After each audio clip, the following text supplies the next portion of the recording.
నమస్తే welcome to Liya news. రాష్ట్రంలో urea కొరత ఉందంట. గత వారం రోజులుగా వైసీపీ దీని గురించి బాగా ప్రచారం చేస్తుంది. రైతులు ఇబ్బంది పడుతున్నారని చెప్పి, అలాగే రైతులు బార్లు తీరి యూరియా కోసం నానా కష్టాలు పడుతున్నారని చెప్పేసి ప్రచారం చేస్తూ ఉంది. మరి ఈ ప్రచారాల్లో వాస్తవం ఎంత, అసలు వాస్తవ పరిస్థితులు ఏ విధంగా ఉన్నాయి తెలుసుకుందాం. మనతో పాటున్నారు సీనియర్ జర్నలిస్ట్ సత్యమూర్తి గారు. నమస్కారం సార్. నమస్కారం అండి. సార్, మీ దృష్టికి కూడా వచ్చే ఉంటుంది, వారం రోజులుగా రైతులు అంటే వారం అంటే ముందు నుంచే ఇబ్బంది పడుతున్నారు. గత వారం రోజుల నుంచి అయితే వైసీపీ దీన్ని బాగా ప్రచారం చేస్తూ ఉంది. మా హయాంలో మేము ఆర్బీకే వ్యవస్థ తీసుకొచ్చాం, రైతు బీమా ద్వారా వాళ్ళకి కరెక్ట్ టైంకి అసలు యూరియా దొరకకుండా లేదు, విత్తనాలు దొరకకుండా లేవు, ఎరువులు దొరకకుండా లేవు. కానీ ఇప్పుడు వాళ్ళు అష్ట కష్టాలు పడుతున్నారు అని చెప్పి ప్రచారం జరుగుతుంది. అండ్ దీనిపైన చంద్రబాబు గారు స్పందించిన తర్వాత, మాది ఫేక్ న్యూస్ అని నువ్వు ఎలా అనగలవు, నేను ఇప్పుడు ఏవైతే పోస్ట్ చేస్తున్నానో ఈ వీడియోస్ కావచ్చు, ఈ పిక్చర్స్ కావచ్చు, ఇవి ఫేక్ అని చెప్పగలవా చంద్రబాబు అని చెప్పి వాళ్ళు సవాల్ విసురుతున్నారు. సార్, అసలు మీరు గ్రౌండ్ లెవెల్లో పరిస్థితి ఏ విధంగా ఉంది, మీ అనాలిసిస్ ఏంటి దీని మీద? రాష్ట్రంలో యూరియా కొరత లేదు, ఎక్కడా కూడా రైతులకి అసౌకర్యం కలగట్లేదు. ఇది వాస్తవం. ఎట్లా అంటే మీరు ఎట్లా చెప్పగలుగుతారు అంటే, గ్రౌండ్ లెవెల్ రిపోర్ట్స్ అట్లా ఉన్నాయి. వైఎస్ఆర్ కాంగ్రెస్ పార్టీ ఒక అఫీషియల్ హ్యాండిల్లో ఒక 2 ప్రచారాలు మీకు చెప్తాను, దాన్ని బట్టి మీరు డిసైడ్ చేయండి. ఒకటి ఏంటంటే, అవనిగడ్డ నియోజకవర్గం మోపిదేవిలో ఒక సహకార సంఘం ఉంది. ఆ సహకార సంఘంలో మొత్తం అసలంతా బారులు తీరి ఉన్నారు. అసలు రైతులకి ఎరువులు అందలేదు, రైతులు కొట్టుకుంటున్నారు, రైతులు ఒకళ్ళ మీద ఒకళ్ళ పడి ఇచ్చేస్తున్నారు అని చెప్పి సాక్షి మీడియాలో ప్రచారం చేశారు. అదే వైసీపీ సోషల్ మీడియాలో కూడా ప్రచారం చేశారు. అక్కడ ఏం చేశారు అంటే, 175 మంది రైతులు ఎరువులు కావాలని వస్తే వాళ్ళకి టోకెన్ ఇచ్చారు. ముందు టోకెన్ ఇస్తారు, తర్వాత వచ్చి వాళ్ళు సరుకు తీసుకెళ్ళాలి, యూరియా తీసుకెళ్ళాలి. 175 మందికి ఇచ్చారు. ఇస్తే వైఎస్ఆర్ కాంగ్రెస్ పార్టీ తన అఫీషియల్ ట్విట్టర్లో ప్రచారం ప్రారంభించింది. ఎప్పుడు ఇది జరిగింది? 4వ తారీఖు జరిగింది. ఉదయం 11:34 అఫీషియల్గా ట్విట్టర్లో పోస్ట్ చేశారు, కొట్టుకుంటున్నారు అక్కడ రైతులు, చాలా ఇదిగా ఉంది అని. అప్పటికే 175 మందికి టోకెన్లు ఇచ్చారు, 82 మంది రైతులకి యూరియా ఇచ్చేశారు. మిగిలిన వాళ్ళు క్యూ లైన్లో ఉన్నారు. ఆ రోజు సాయంత్రానికి వాళ్ళందరికీ ఇచ్చేశారు. ఎక్కడ కొట్టుకున్నారు, ఎక్కడ జరిగింది? నువ్వు అవనిగడ్డ నియోజకవర్గంలో అని వదిలేశాడు అంటే, ఆ మోపిదేవి సహకార సంఘంలో ఇట్లా జరిగింది అని మొత్తం ఆఫీసర్లు ఎట్లా ఉన్నారంటే, దే ఆర్ ఆన్ టోస్. ఈ వైసీపీ ఏదన్నా ప్రచారం చెయ్యంగానే ఎక్కడ ఏం జరుగుతున్నది, ఎట్లా జరుగుతున్నది అని చెప్పి మొత్తం వాళ్ళు 1000 కళ్ళతోటి ఏదో చూస్తూ ఉన్నారు. అంటే నిఘా వేసి ఉంచారు ఎక్కడ ఏం జరుగుతుందా అని. మొత్తం దాదాపుగా ఈ సీజన్లో ముందర 1,00,000 మెట్రిక్ టన్నుల యూరియా తీసుకొచ్చారు. యూరియా వచ్చింది, దాన్ని డిస్ట్రిబ్యూట్ చేస్తూ ఉన్నారు. చేసిన తర్వాత ఇంకా అవసరం పడుతున్నది అని తెలిసి ఇంకా దాదాపుగా ఇంకొక 50,000 మెట్రిక్ టన్నులు చెప్పారు, కేంద్రం అడిషనల్ గా ఇచ్చింది. రాబోయే రబీ సీజన్ కూడా ఇప్పటి నుంచే ప్లాన్ చేస్తున్నారు. నెక్స్ట్ రబీ సీజన్ కి 9.75 lakh మెట్రిక్ టన్స్ యూరియాకి ఇప్పటి నుంచే ప్లాన్ చేశారు. అంటే ఈ పాయింట్ ఎందుకు చెప్తున్నానంటే, నెక్స్ట్ రబీకి ఇప్పటి నుంచి ప్లాన్ చేస్తున్న ప్రభుత్వం ఈ ఖరీఫ్ కి ప్లాన్ చేయదా? చేసింది. అందుకనే 1,00,000 మెట్రిక్ టన్నులు ఆల్రెడీ ఉంది. ఇంకా ఎక్కువ కావాలని చెప్పి ఇంకొక 50,000 మెట్రిక్ టన్నులు అడిగారు, ఇచ్చేశారు. అంటే ఈ విధంగా అంటే మొత్తం యూరియా అందుబాటులో ఉన్నది. యూరియా అందుబాటులో ఉన్నది ఎక్కడా కూడా రైతులకి ఇబ్బంది కలగకుండా ముందు టోకెన్లు ఇష్యూ చేసి తర్వాత యూరియా కట్టలు ఇచ్చేస్తూ ఉన్నారు. ఇదంతా చేస్తూ ఉంటే అంటే జగన్మోహన్ రెడ్డి తన మీడియా, ఫేక్ మీడియా ద్వారా చేస్తున్న ప్రచారం మీకు ఇంకొకటి చెప్పాలి అంటే, యూరియాలో 200 కోట్ల రూపాయల స్కామ్ జరిగిందని ప్రచారం చేస్తున్నాడు. ఎట్లా జరుగుతుంది స్కామ్? ఎట్లా జరుగుతుంది నువ్వు చెప్పు. అవి అమ్మేది నీలాగా నీకు మా భారతీయ సిమెంట్ అమ్మినట్టు కాదు అమ్మేది. ప్రైమరీ అగ్రికల్చర్ కోఆపరేటివ్ సొసైటీల్లో అమ్ముతారు. అవి తీసుకెళ్తారు రైతులకి. వాళ్ళ దగ్గర మొత్తం రికార్డు ఉంటుంది. ఆ రైతులకి ఎంత కావాలో, ఎంత ఇది కావాలో ఇచ్చేస్తారు. నీకు సిమెంట్ కొనుక్కున్నట లేదు, డిమాండ్ బాగా క్రియేట్ చేయడానికి ప్రొడక్షన్ మొత్తం బ్లాక్లో చేసి బ్లాక్ పెట్టుకొని ఆ తర్వాత రేట్ వచ్చినప్పుడు మార్కెట్లో రిలీజ్ చేయటం, ఇటువంటి పనులు ఉండవు. ఇక్కడ ఎరువులకు సంబంధించి కేంద్రం కోటా ఇస్తుంది, రాష్ట్రం దాన్ని డిస్ట్రిబ్యూట్ చేస్తుంది. రాష్ట్రానికి ఎంత రిక్వైర్మెంటో ముందరే కేంద్రానికి ప్రపోజల్స్ పంపిస్తారు. అసలు జగన్మోహన్ రెడ్డి టైంలో అగ్రికల్చర్ డిపార్ట్మెంట్ పనిచేసిందా? ఫీల్డ్ స్టాఫ్ ఏ రోజునైనా పనిచేశారా? ఎప్పుడైనా ఇదిగో ఈ పంటకి ఇంత కావాల్సి వస్తుంది, ఇంత యూరియా అవసరం, లేకపోతే ఇన్ని విత్తనాలు అవసరము అని ఏమన్నా ప్రపోజల్స్ ఎప్పుడన్నా తయారు చేసావా? నువ్వు పంపించావా కేంద్రానికి? అసలు నీకు తెలుసా? నీకు రైతుల అవసరాలు నీకు తెలుసా? నువ్వు ఆర్బీకేలను పెట్టి నువ్వేం చేసావు? ఆర్బీకేలను పెట్టి మొత్తం అటు రైతుల్ని ఇటు అంటే ప్రభుత్వంలో అధికారులు ఎవరు పని చేయకుండా చేసి నువ్వు రైతులను మోసం చేసిన వ్యక్తివి నువ్వు. ఇంకొకటి ఏం చెప్పాడంటే, అనకాపల్లి జిల్లా తుమ్మపాల అన్నపూర్ణ సొసైటీ, ఈ సొసైటీ దగ్గర రాత్రి 10 అవుతున్నా కానీ, చూడండి తెలుగు ఫీడ్, వీడెవడో ఎక్కడోడో తెలియదు కానీ తెలుగు ఫీడ్ బ్రేకింగ్ న్యూస్, రాత్రి 10 అవుతున్నా రైతులకు అందని యూరియా. అనకాపల్లి జిల్లా తుమ్మపాల అన్నపూర్ణ సొసైటీ వద్ద యూరియా ఉదయం నుంచి క్యూ లైన్ లో ఉన్నారు యూరియా కోసం. యూరియా బస్తా కోసం కళ్ళు కాయలు కాసేలా ఎదురు చూస్తున్న రైతులు, రాత్రి అవుతున్నా క్యూ లైన్ లో ఉన్న వృద్ధులు, మహిళలు అని చెప్పి కొన్ని ఫేక్ ఫోటోలు పెట్టి చేస్తున్నారు. ఇది ఈ తెలుగు ఫీడ్ అనేది వైసీపీ వాళ్ళ అనుబంధ సంస్థ. వాళ్ళు ఎట్లా ప్రచారం చేస్తున్నారు ఎట్లా అనేది చెప్పటానికి నేను చెప్తూ ఉన్నా. ఇక్కడ ఏంటి అంటే, ఈ సొసైటీలో 12 మెట్రిక్ టన్నుల యూరియా వచ్చింది. ఉదయం నుంచి టోకెన్లు ఇచ్చారు. మధ్యాహ్నం 3 నుంచి యూరియా కట్టలు వాళ్ళకి ఇవ్వటం మొదలు పెట్టారు. రాత్రి 9 వరకు ఇచ్చారు. రాత్రి 9 వరకు ఎందుకు ఇచ్చారంటే, ఆ ఊళ్ళో గణేష్ మండపం ఉంది. వినాయక చవితికి మండపాలు వేస్తారు కదా, 9వ రోజు వాళ్ళందరూ పూజలో ఉండి వాళ్ళు చెప్పారు, ఆ సొసైటీ సెక్రటరీకి చెప్పారు, మేము లేటుగా వస్తాము, మేము పూజలో ఉన్నాము అని చెబితే ఆ సొసైటీ సెక్రటరీ వెయిట్ చేసి వీళ్ళందరికీ ఇచ్చిన తర్వాతే వెళ్దామని మొత్తం 267 యూరియా బస్తాలు సొసైటీకి వచ్చినాయి. 173 ఇచ్చేశారు, డిస్ట్రిబ్యూట్ చేశారు. ఇంకా 94 బస్తాలు సొసైటీ దగ్గర ఉన్నాయి. ఇదంతా ఎప్పుడు జరిగిందో తెలుసా? 9 క్లోజ్ అయిపోయింది. ఇంకా రైతులు అక్కడ ఎవరు లేరు, అందరూ వెళ్ళిపోయారు. ఇతను ఏం రాస్తాడు? రాత్రి 10 అయినా రైతులు వెయిట్ చేస్తున్నారని చెప్తాడు, ప్రచారం చేస్తాడు. అక్కడికి వెళ్ళి వెంటనే ఈ వైసీపీ ఈ fake media batch, fake social media ప్రచారం మొదలు పెట్టంగానే ఆఫీసర్లు అక్కడికి వెళ్ళిపోయారు. ఏం జరుగుతుందో తెలుసుకుందాం, నిజంగా అటుందా పరిస్థితి అని. 9కి సెక్రటరీ తాళం వేసి వెళ్ళిపోయాడు. ఆ సెక్రటరీని నిద్రలేపి అడిగారు, ఏందా పరిస్థితి అని. సార్ 9కి నిన్ను ఇచ్చేసాము, ఇంకా ఉన్నాయి, రైతులకి అందరికీ టోకెన్లు ఇచ్చిన వాళ్ళందరికీ బస్తాలు ఇచ్చేసాము, వాళ్ళందరికీ ఆఖరి రైతుకి ఇచ్చే వరకు కూడా నేను అక్కడే ఉన్నాను, అందరికీ ఇచ్చేసాం, 9కి క్లోజ్ చేసాం, అందరు రైతులందరూ ఇళ్ళకి వెళ్ళిపోయారని చెప్పాడు. నువ్వు 10 దాకా అని చెప్పి సేమ్ అన్నపూర్ణ సొసైటీ అని చెప్పి పేరు పెట్టి నువ్వు ఎట్లా ప్రచారం చేస్తావు? తప్పుడు ఫోటోలు ఎట్లా పెడతావు? ప్రతి చోట కూడా ఇదే. కొన్ని రాష్ట్రాల్లో యూరియా స్కేర్సిటీ ఉన్నమాట వాస్తవం. నువ్వు ఆ ఫోటోలు తీసుకొచ్చి నువ్వు నీ ఫేక్ మీడియాలో ప్రచారం చేస్తున్నావు. ఎంతవరకు కరెక్టు? సాధారణంగా రైతులకి ఎక్కడ ఎప్పుడు ఎరువు అవసరం అవుతుంది, ఎరువులు ఎక్కడ ఇస్తారు, మనం ప్రైమరీ అగ్రికల్చర్ కోఆపరేటివ్ సొసైటీ దగ్గర నుంచి ఎప్పుడు తెచ్చుకోవాలి అనేది ప్రతి రైతు దగ్గర షెడ్యూల్ ఉంటుంది. ఆ షెడ్యూల్ ప్రకారం వెళ్తాడు. అక్కడికి వెళ్ళినప్పుడు ఇప్పుడు ఆ సొసైటీకి ఎరువులు రాగానే ఊళ్ళో అందరికీ తెలుస్తుంది వచ్చేసినాయని. రాగానే ఎరువు వచ్చిందట కదా అంటే టోకెన్ ఇవ్వండి అంటాడు, ఆ పేరు రాసుకుంటాడు, టోకెన్ ఇస్తున్నాడు. సిస్టమేటిక్గా యూరియా డిస్ట్రిబ్యూషన్ జరుగుతున్నది. యూరియా డిస్ట్రిబ్యూషన్ సిస్టమేటిక్గా జరుగుతూ ఉన్న సమయంలో నువ్వు 200 కోట్ల స్కామ్ అని రాస్తావు.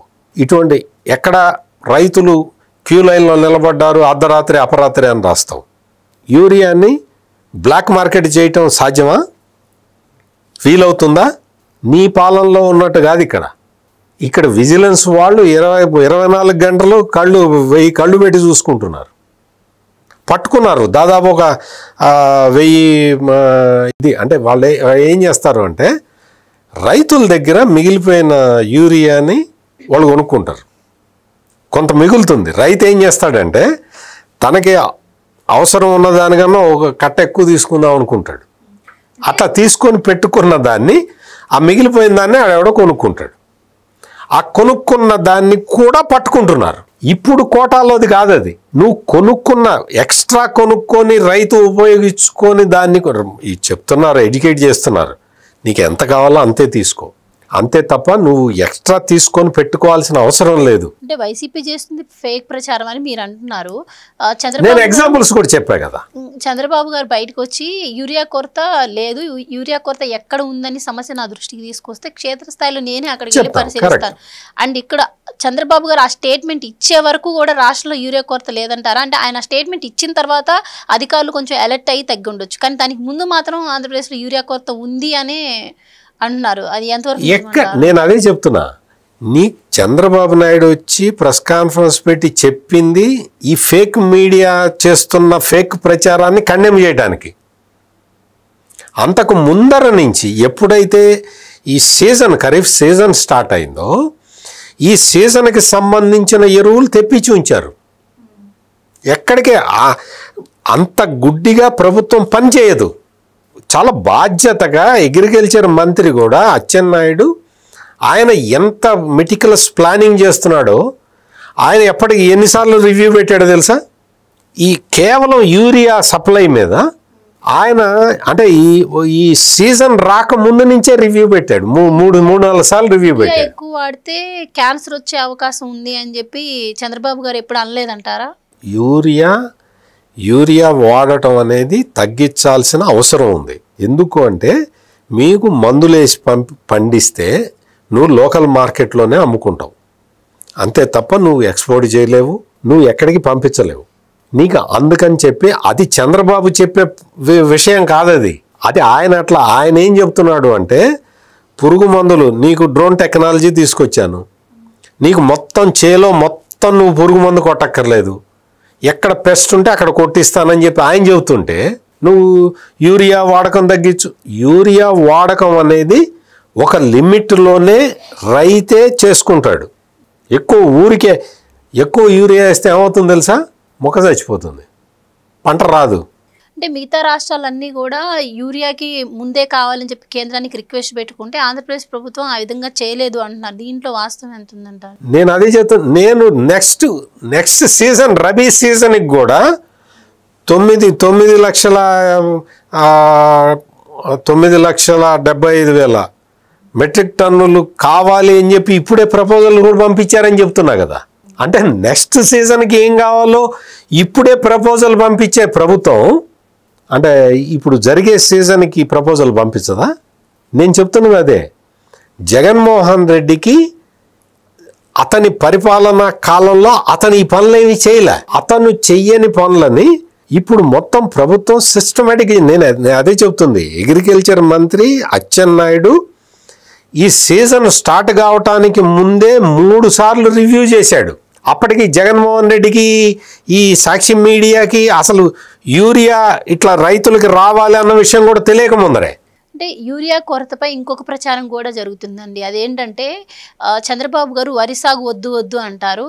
ఇప్పుడు ఖరీఫ్ సీజన్లో 54% విస్తీర్ణంలో వరి సాగు పండుతుంది. సో దానికోసం అని చెప్పి దాన్ని తగ్గించేందుకు క్షేత్రస్థాయిలో కావాలని యూరియా దొరకకుండా ప్లాన్ ప్రకారం ఇది జరుగుతుంది అని చెప్పి అంటున్నారు. దీంట్లో వాస్తవం ఎంత? ఇది వీళ్ళ నాన్న జగన్మోహన్ రెడ్డి వాళ్ళ నాన్న కూడా ఇట్ట అబద్ధాలు చెప్పుకుంటూనే బతికాడు. చంద్రబాబు నాయుడు వ్యవసాయం దండగా అన్నాడని చెప్పుకుంటూ అతని రాజకీయ జీవితం అట్లాగే ముగిసింది. చంద్రబాబు నాయుడు ఎప్పుడూ కూడా మీరు వరి వేయొద్దు, లేకపోతే ఆ పంట వేయొద్దు, ఈ పంట వేయొద్దు, మీకు వ్యవసాయం దండగా అని ఎప్పుడు చెప్పలేదు. ఇంతకుముందు చెప్పలేదు, ఇక ముందర కూడా చెప్పడు. ఆయన కాన్సెప్ట్ అలా ఏంటి అంటే నీకు పురుగు మందులు తగ్గించుకుంటే నీకు ఎక్స్పోర్ట్ క్వాలిటీ పంట వస్తుంది, నీకు గిట్టుబాటు ధర వస్తుంది, ఎక్స్పోర్ట్ చేసుకుంటే నీ జీవితం మెరుగవుతుంది అని చెప్తాడు. ఎక్స్పోర్ట్ చేయాలంటే ఏం చేయాలి? ఎక్స్పోర్ట్ చేయాలంటే ఎరువులు పురుగు మందులు తక్కువ వాడాలి. అసలు పురుగు మందు అయితే అసలు వాడకూడదు. ఆ పెస్టిసైడ్ అవశేషాలు ఉంటే ఎవడు కొండవు. మనం కూడా ఆయన చంద్రబాబు నాయుడు చెప్తుంది ఏంటి అంటే మీరు పంట పండిస్తారు, పురుగు మందు దట్టంగా కొట్టి పండించారనుకో, అది తింటే ప్రజల ఆరోగ్యం పోతున్నది, మీరు పురుగు మందు తగ్గించండి అని చెప్తున్నాడు. అంతేగాని యూరియా వాడితే క్యాన్సర్ వస్తుంది, క్యాన్సర్ వచ్చేటుంటే యూరియా ఎందుకు తయారు చేస్తారు? ఇప్పుడు కేంద్ర ప్రభుత్వం ఆ యూరియాలో కల్తీ జరగకుండా, యూరియా బ్లాక్ మార్కెటింగ్కి వెళ్లకుండా కలర్డ్ యూరియా ఇస్తున్నారు. తెలుసా మీకు? ఈ జగన్మోహన్ రెడ్డికి తెలుసా? అది నీకు కల్తీ చేయడానికి వీల్లేదు, దాన్ని బ్లాక్ మార్కెట్లో అమ్మటానికి వీల్లేదు. అందుకని కేంద్ర ప్రభుత్వము రాష్ట్ర ప్రభుత్వము కలిసి సఖ్యతతోటి పనిచేస్తూ ఉన్నాయి. ఎంత యూరియా కావాలో ఎస్టిమేషన్ వేసి అంత తెప్పించారు. ఈ వరి సాగు ఎంత జరుగుతుందో జగన్మోహన్ రెడ్డి చెప్తే కానీ తెలీదా చంద్రబాబు నాయుడికి? వరి సాగు ఎంత విస్తీర్ణంలో జరుగుతుంది. అగ్రికల్చర్ డిపార్ట్మెంట్ చేసే పనే అది. మీకు విత్తనాల దగ్గర నుంచి మొత్తం అన్నీ కూడా సిస్టమేటిక్గా జరుగుతున్నాయి. విత్తనాల సీజన్ వచ్చినప్పుడు కూడా అదే చేశాడు ఈ జగన్మోహన్ రెడ్డి. మొత్తం విత్తనాల షాపులన్నీ మొత్తం కర్నూలు జిల్లాలో అన్నీ ఈ పార్టీ వాళ్ళవే, వైసీపీ వాళ్ళవి. చంద్రబాబు నాయుడు అధికారంలో రాగానే ఈ నకిలీ విత్తనాలు అమ్మే వాళ్ళ గోల్డ్ ఊడగొట్టి కూర్చోబెట్టాడు అక్కడ. కసి మా వ్యాపారాలని దెబ్బతీస్తాడు. నీ వ్యాపారం సక్రమం అయితే ఓకే, నువ్వు చేసేదే దొంగ వ్యాపారం, నిన్నెందుకు స్పేర్ చేస్తుంది ప్రభుత్వం? అందుకని ఆ కసితోటి జగన్మోహన్ రెడ్డి మొత్తం అన్ని అబద్ధాలు ప్రచారం చేస్తూ ఉన్నాడు. అన్ని తప్పుడు ఇన్ఫర్మేషన్ని రైతులకు ఇచ్చి రైతుల్ని రెచ్చగొడదామని చూస్తూ ఉన్నాడు. ఇది జగన్మోహన్ రెడ్డి కుట్ర తప్ప రాష్ట్రంలో మీరు ఎక్కడన్నా చూడండి. మీకు ఇంకొక విషయం ఏంటంటే, అగ్రికల్చర్ డిపార్ట్మెంట్ మీద ఏ చిన్న వార్త వచ్చినా, నేను చెప్పా కదా, వాడెవడో సోషల్ మీడియాలో ఒక పోస్ట్ పెడితే అగ్రికల్చర్ ఆఫీసర్లు వెళ్ళి అక్కడే నిలబడ్డారు. మొత్తం చెప్పి వాళ్ళు చెప్పిన వాస్తవాలే నేను మీకు చెప్పింది, మీతో షేర్ చేసుకున్నది. లేకపోతే నేను కల్పించేట చెప్తాను, ఎన్ని టోకెన్లు ఇచ్చారు, ఎన్ని బస్తాలు ఇచ్చారు, ఎంతమంది రైతులకి ఎంత టైంకి అయిపోయిందని. ఈ ఫేక్ ప్రచారం మీద ఇంత అలర్ట్గా పనిచేస్తున్న అధికార యంత్రాంగం, లాజిక్ ప్రకారం ఆలోచించండి, ఈ ఫేక్ ప్రచారం మీద ఇంత అలర్ట్గా అధికార యంత్రాంగం పనిచేస్తున్నది అంటే రైతు అవసరం తీర్చడానికి ఇంకెంత అలర్ట్గా ఉంటుందో మీరే ఒక్కసారి లాజికల్గా ఆలోచించండి. అంటే ఒకేసారి సడన్గా వచ్చి వాళ్ళు యాక్టివేట్ అయిపోరు కదా.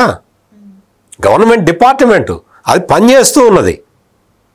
సాయిల్ హెల్త్ టెస్టింగ్ మీద కూడా చంద్రబాబు నాయుడు అధికారంలోకి రాగానే నిన్న మొన్న చెప్తూ ఉన్నాడు, వెట్ సాయిల్ టెస్టింగ్ కాదు డ్రై సాయిల్ టెస్టింగ్ జరగాలని చెప్తున్నాడు. ఏంటో చెప్పు, జగన్మోహన్ రెడ్డిని వెళ్ళి అడిగిరాపో.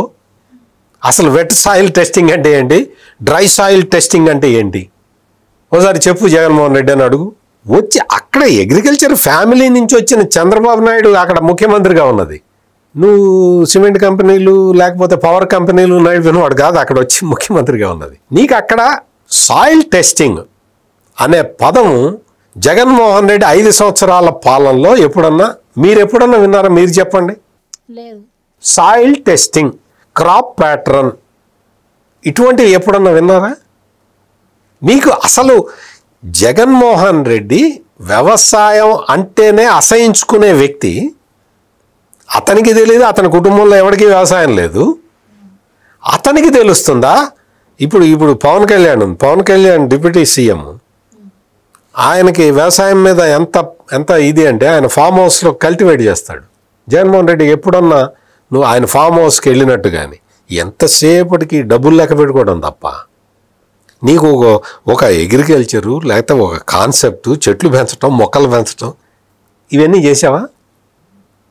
రాజశేఖర్ రెడ్డి ఇడుపులపాయలో వేప చెట్లు వ్యవసాయం చేశాడు తెలుసా? ఈ జగన్మోహన్ రెడ్డికి తెలుసా? వేప చెట్లు పెంచేవాడు. ఆ వేప గింజలు అన్నీ కలెక్ట్ చేసి, రాలిపోయిన గింజలు కలెక్ట్ చేసి ఎగుమతి చేసేవాడు, ఎక్స్పోర్ట్ చేసేవాడు. అది తెలుసా ఈ జగన్మోహన్ రెడ్డికి? వాళ్ళ నాన్న ఏం చేస్తాడో తెలియదు, ఏం చేశాడో తెలియదు. అటువంటి వ్యక్తి వచ్చి వ్యవసాయం గురించి మాట్లాడతాడు. చంద్రబాబు నాయుడు వరే వేయొద్దని చెప్పాడా? ఎక్కడ చెప్పాడు? వాళ్ళ నాన్న చెప్పాడు. వాళ్ళ నాన్న కూడా ఇదే ప్రచారం, వ్యవసాయం దండగా అన్నాడు అని. అందుకని ఈ తప్పుడు ప్రచారాలు చేసే ఈ వైసీపీ కానీ లేకపోతే ఈ Jaganmohan Reddy social media batch కానీ వీళ్ళ వలలో నేను అదే చెప్తున్నా, మీరు ఇంత ఆందోళనగా మీరు క్వశ్చన్లు అడుగుతున్నారు. నేనేదో రాష్ట్ర ప్రభుత్వ ప్రతినిధిలాగా లేదు ఏదో తెలుగుదేశం పార్టీ నాయకుడిలాగా మీరు అడుగుతూ ఉన్నారు. నేను ఒక జర్నలిస్ట్గా బాధ్యతగా నేను ఇవన్నీ పరిశీలించాను కాబట్టి నేను మీ క్వశ్చన్లన్నిటికీ సమాధానం చెప్పగలుగుతున్నా. నేను మొత్తం జర్నలిస్ట్గా నాకున్న సమాచారం నేను తెప్పించుకొని క్షేత్రస్థాయిలో ఎట్లా ఉంటుందో పరిశీలించి చూసి ఇవన్నీ చెప్తున్నా నేను. అంటే మీరు అర్థం చేసుకోండి, అంటే ఎంత బ్రెయిన్ ఎంత స్పాయిల్ చేయటానికి ఈ జగన్మోహన్ రెడ్డి ప్రయత్నం చేస్తున్నాడు. సమాజంలో అన్ని వర్గాలను ఇట్లాగే రెచ్చగొడదామనే ప్రయత్నం చేస్తున్నాడు. దురదృష్టం ఏంటంటే జగన్మోహన్ రెడ్డి ఎంత రెచ్చగొడదామని ప్రయత్నం చేస్తున్నారు, ఎవ్వరూ రెచ్చిపోవట్లా. సమాజం మొత్తం ప్రశాంతంగా ఉంది. రైతులు కూడా చక్కగా వాళ్ళ వ్యవసాయం వాళ్ళు చేసుకుంటూ ఉన్నారు. Thank you so much. నమస్కారం. Please subscribe to Leo news for more videos.